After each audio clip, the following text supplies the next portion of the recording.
Welcome back to the High School Fan Zone on a Wednesday night. I almost said Friday night. My mind's jumping ahead already. I don't know if Parker Hicks does that as well. He's still pretty young. He probably doesn't jump ahead to Friday because he likes to have a prepared team. He's got a couple of days to do that.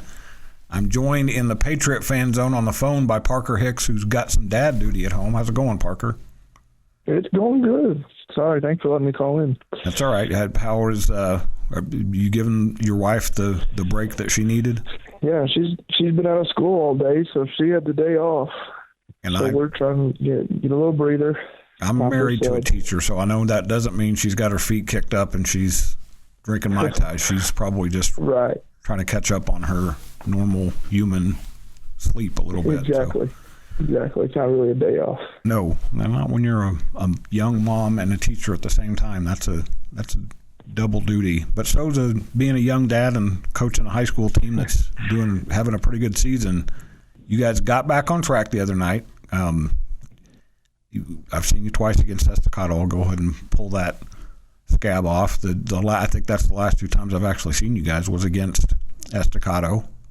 With some flashes against those guys, and I know when we talked the other night, you were pleased with the fight your guys showed. There was just a couple of stretches there where a really good team got off to put up some points against you and created a little bit of a hill to climb. But your guys, the thing that impressed me about your guys is that there was no white flags waved. They kept fighting.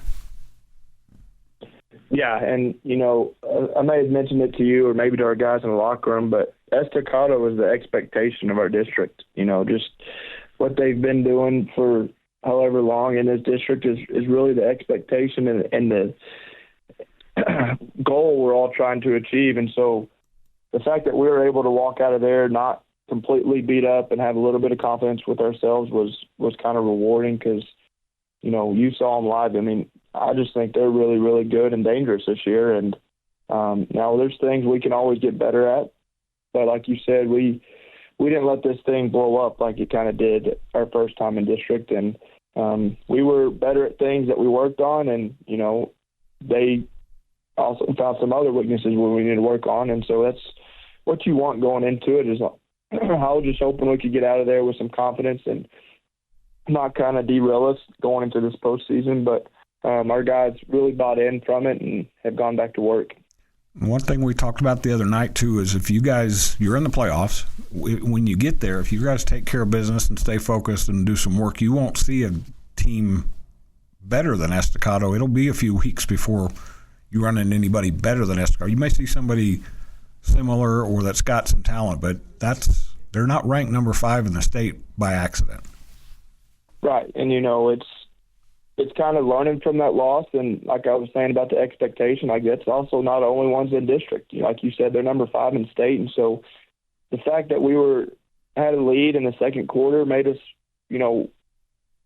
kind of give us the eyesight, like, hey, we can battle if we put 32 minutes together. Now, if we put 20 minutes together, it's not gonna work. But yeah, like you said, it's just kind of a confidence deal, and hopefully we got better playing Estacado, and I know we did, but hopefully we can use that as motivation going forward, no matter kind of who the opponent is, and just playing our best basketball here in the next couple of weeks. And we'll put this in perspective. You're 0-2 against Estacado, you're 0-1 against a really good El Paso Chapin team, and then you're 24-2 against everybody else. Yeah, well, I even count the 3 Estacado. We lost to them 3 times going back to Caprock. There you go. I forgot about that. And then, Chapin, and then lost to a good new home team on the road. And so, I guess the good news about all those is all those are ranked in the top 10 in their respective divisions. Chapin's killing at the 5A level. New home is always new home. And so, that's what I told our guys. Like, we're losing against the good guys. Well, we got to start beating the good guys eventually if we want to get into those conversations. Remind me, I've asked you this before. Did you play against an Estacado team when you were in high school in the regional tournament? We played against them. We played them one time in the Gene Messer tournament. Okay. My senior year. And I think they beat us maybe by 8, just very few points. For a while there, Decatur and Estacado, and it was pretty regularly. I'm trying to think, it was Decatur or somebody else that beat them the first year I had my website. There was a hurdle that Estacado couldn't get over. I didn't know if Parker Hicks was out there scoring 50 points in those games or not. No, not those. Because, as I pointed out on Twitter, back in the day, Parker Hicks did hang up 50. Who was that against? Texas A&M International. And the funny story is Decatur's head coach was an assistant for International at the time of that. So we've had a few laughs since that incident. Well, I always want to ask you guys, your coach could play not that long ago, and just to see their reaction. So we'll talk a little bit about if you ever take them to the hole in practice. I also want to know if you and Morgan Glassby ever play horse or anything. So we're coming up on a break here, so we'll have to jump into that later. This is the Patriot Fan Zone on 1.7 The Score. I'm Randy Rosetta. We'll be back right after this break. Bringing you the latest news from Liberty Athletics. This is the Patriot Fan Zone podcast from 100.7 The Score. Welcome back into the second segment of the Patriot Fan Zone on a Wednesday night. I'm joined on the phone by Parker Hicks, who we were just talking about his 50-point night. Just to clarify, that was at LCU. Did you ever score 50 in a high school game? I did, actually. I scored 60 against Burke Burnett one time. Good Lord. I bet you're not allowed back into Burke Burnett after that. No, we're actually going to their tournament next year, so I look forward to being back in that gym. Your players may get cheered and you may get booed if they realize who you are. That's okay. That's all right. Okay. There's nothing wrong with getting booed. You're talking to a Chiefs fan. No, there's not. No, I always say take it as a compliment if you're getting booed. Yep, means you're doing something right. So we were talking about the rankings, and I took a peek at them real quick because I wanted to see something, and I thought to myself, it's really cool for you and your players. This is much different than last year. Last year you were just scratching and clawing to maybe get into a play-in game to get to the playoffs. You're in the playoffs now. You're not that you're thinking too far ahead, but you can kind of start thinking about who might be out there. You know that did last night nail down second place for you guys in district? I know that with the different the Division I and Division II, there's some nuances there, but are you no worse than second after last night? No worse for tied for second. Okay. We still have to go beat Lakeview next Tuesday to have that outright, but I think last night locked in our playoff officially. Yep. If you based it off record. So because you guys have taken care of business against everybody else in your district. We're not going to beat the Estacado dead horse anymore because you have a really good team. That's something that Tony Wagner kept telling me when we talk about you guys, about how good you guys were. And Tim Perez did again the other night. He talked about how well they played, and he stopped and he goes, and Liberty's really good. And I don't know if you know Tim very well. He's a very cerebral, thoughtful kid. Yeah, I've gotten to know him kind of over the last few years. I remember seeing him as a sophomore when I was at Levelland, and he was a really good player there. And he goes to a lot of LCU games, and I see him there watching, and I've gotten to really enjoy get to know kind of him and his dad, who's an assistant coach for Wagner. And he's just, I was telling her, he may be one of the best high school players I've seen just by doing his job and playing his role. He almost had a triple-double against us, and it wasn't anything, special or flashy like he was trying to.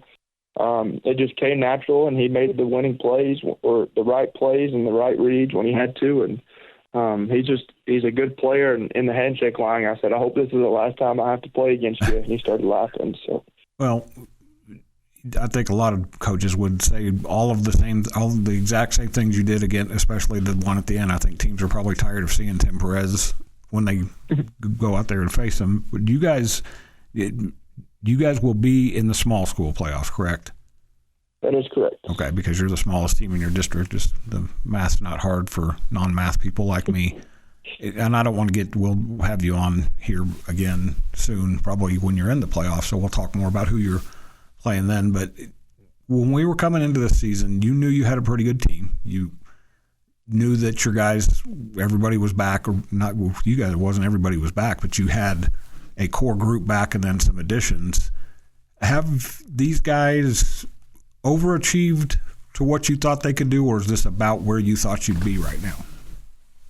I think they've, I don't know if any of them are listening right now, but one of my things is I try to stay positive. I'm not really the best person at that, but they've really overachieved kind of what I've expected.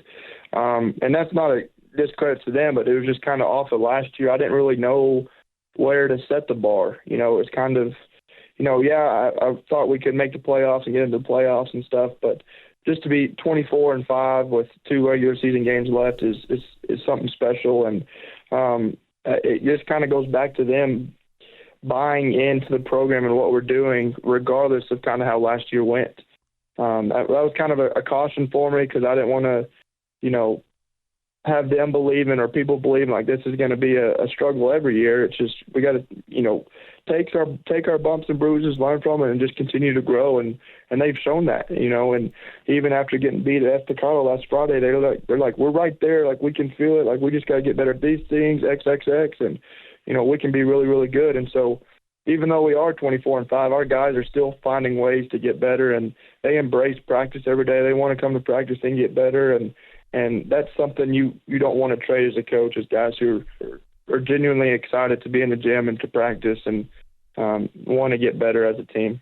Yeah, you can tell watching you guys, you have some grinders, not just on the basketball court, but they've done it in different sports. 2 games left in the regular season. Friday night at home against Snyder, on the road Tuesday at Lakeview. That's how the Patriots finish up the regular season, and they start the playoffs. We'll have Parker back on the Patriot Fan Zone on 100.7 Score when that gets going. This is Randy Rosetta. We'll talk next week on the High School Fan Zone.